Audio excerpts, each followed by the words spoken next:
Hello and welcome to AlexRaceChat here speaking about Formula 1 once again. Today we're doing the second part of last week's video where we chatted about my expectations/predictions for all drivers in the 2026 F1 season. If you haven't seen the first part, I'll put an annotation right up here with the video. And heads up, this video was recorded on Monday the 9th, so I haven't seen the practices yet. And to continue where we left off in the last video, we're gonna go with Team Haas, which until last year was the only American team on the grid. The first driver we're gonna talk about of Haas is driver number 31, Esti Besti. Esti Besti's on the podium, baby! I feel bad for him, but I feel like he's not gonna do super well this year. We saw that he finished behind Ollie last year, even though he had a really good start to the season with P5 in China, if I remember correctly.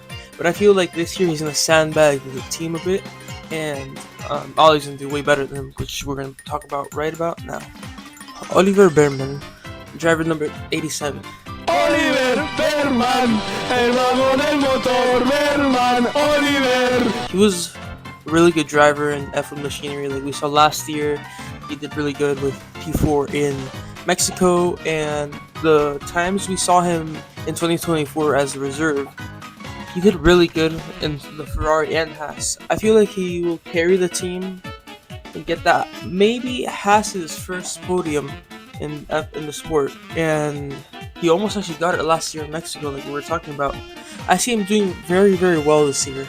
Now, Team McLaren, Team Papaya, driver number 1. Wow, feels really weird to say that. Lando Norris. It's broken! Honestly, I don't know if he will pull a Jensen Button or a Jack Villeneuve this year. I still see him winning races this year if the car is capable of doing so. So just to give a prediction, we will do like he will do like a Jensen, that he will get some race wins. Driver number 81, Oscar Piastri. With the pictures of the merch release, I see him turning to the dark side. I feel like we'll see a new Piastri after not having a really good end of the year, excluding the last two races where McLaren kind of did sell with the strategy in Qatar, especially.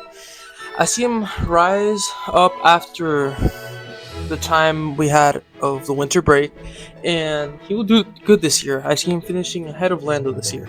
Hey, sorry for interrupting you guys. I know you guys are watching the video. I just want to do a quick reminder for you guys to like and subscribe, and I hope you keep enjoying this video.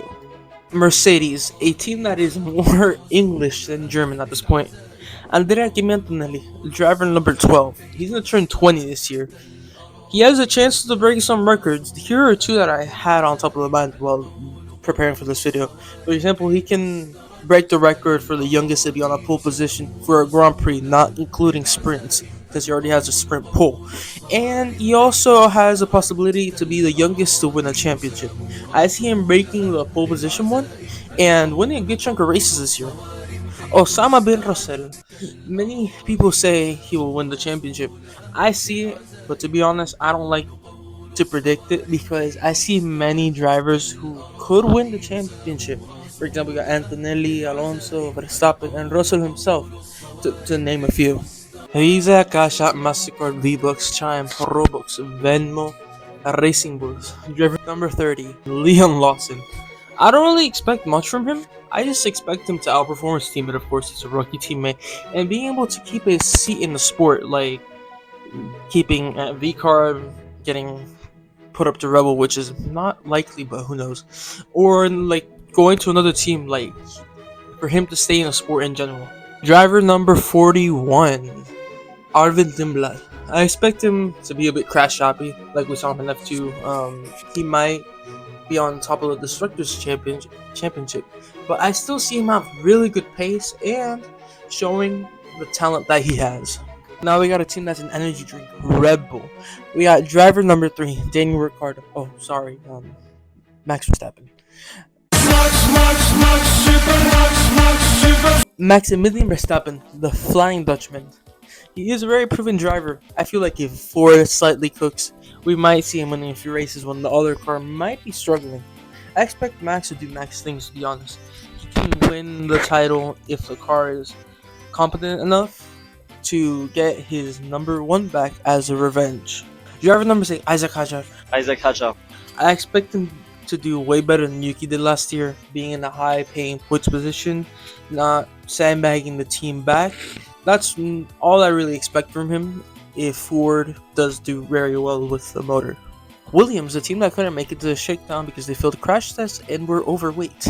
Driver number 23, Alex Albon.